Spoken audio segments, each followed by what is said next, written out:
राम राम सभी किसान साथियों और पशुपालक साथियों को। आज का वीडियो एक बहुत इम्पोर्टेंट होने वाला है, पशुओं में वैक्सीनेशन की इम्पोर्टेंट। ये इतना इम्पोर्टेंट टॉपिक है कि इसके बारे में कोई बात नहीं करता है अधिकतर, और इसी के कारण पशुपालक जो होता है सबसे अधिक घाटा खाता है। तो दोस्तों, कई लोगों की मानसिकता है कि पशुओं में वैक्सीनेशन करने से वो बीमार हो जाते हैं, उनका दूध उत्पादन कम हो जाता है, ना जाने क्या क्या वो सोच के और वैक्सीनेशन ना करवाने का निर्णय या डिसीजन ले लेते हैं। तो दोस्तों, ऐसा कुछ भी नहीं है। जैसे मान लीजिए कोई 100 जानवरों को, एनिमलों को वैक्सीनेशन कराए, तो उसमें 5-10 एनिमल ही ऐसे होंगे जिनको बुखार आ सकता है, या थोड़ा दूध उत्पादन उनका 2 से 4 या हफ्ते भर के कम हो सकता है। लेकिन उनको कोई भी नॉर्मल सी बुखार की गोली देने से, या नहीं भी देंगे, तो वो अपने आप 2 से 4 दिन में अपने आप ठीक हो जाते हैं और अपने पुनः मतलब जो जितना मिल्क वो देते रहते हैं उस पर आ जाते हैं। तो ऐसी धारणा बनाने की मतलब कोई ज़रूरत नहीं है। और आप वैक्सीनेशन कराओगे तो 3 जो पशुओं में मुख्य जानलेवा बीमारी होती है उससे आप बच जाओगे।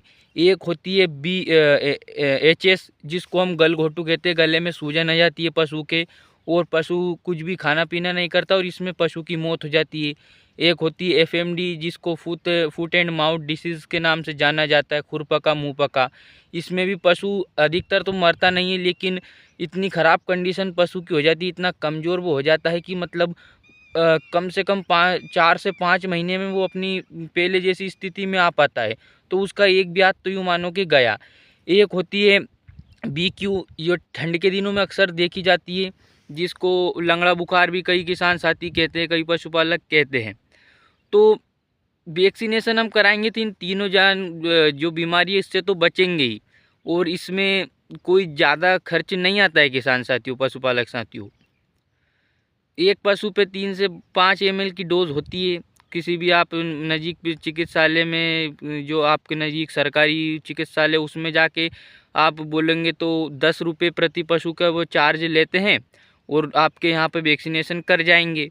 प्राइवेट डॉक्टर से भी आप कराएंगे, वेटरनरी डॉक्टर से, तो वो 100 से 50 रुपये आपके प्रति पशु लेगा और वो वैक्सीनेशन कर जाएगा। जैसे एक रक्षा ट्राइवेलेंट नाम से बहुत ही बढ़िया वैक्सीन है, उसको यूज़ करते हैं तो तीनों बीमारियों के लिए वो काम करती है, और साल में सिर्फ 2 ही बार उसका यूज़ होता है। तो अगर 2-4 पशु आप रखते हैं, ज़्यादा मान लीजिए कोई 15-20 भी रखता है, तो कोई ज़्यादा खर्च नहीं है इसमें साल भर का। मान लीजिए कोई 10 पशु रख रहा है, तो आप प्राइवेट डॉक्टर से भी कराएंगे तो इसमें 2 से 3 हज़ार का खर्च आएगा साल भर में। और मान लीजिए आपका कोई एक पशु भी अगर इस बीमारी से संक्रमित हो जाता है, इन तीनों में से कोई सी, तो वो बीमारी आपके सारे पशुओं में फैल सकती है। और एक पशु ही कम से कम 4 से 5 हज़ार के ट्रीटमेंट में भी सही हो जाता है, ये भी कोई गारंटी नहीं है। कोई कोई पशु हो जाते हैं, कोई कोई महीने भर में जाकर ही अपनी मतलब उस बीमारी से ठीक हो सकता है।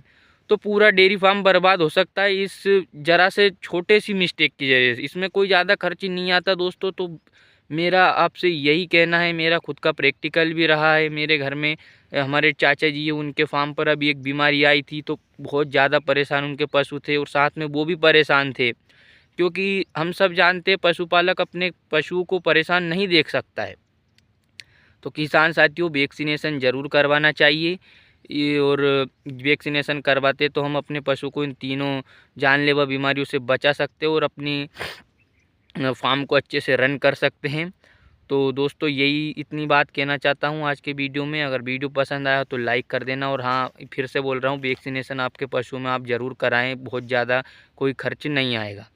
धन्यवाद। मिलेंगे अगले वीडियो में कोई नए टॉपिक के साथ, और आपको किस टॉपिक पर वीडियो चाहिए वो आप कमेंट सेक्शन में बता सकते हो। तब तक के लिए जय Hind, goodbye, take care.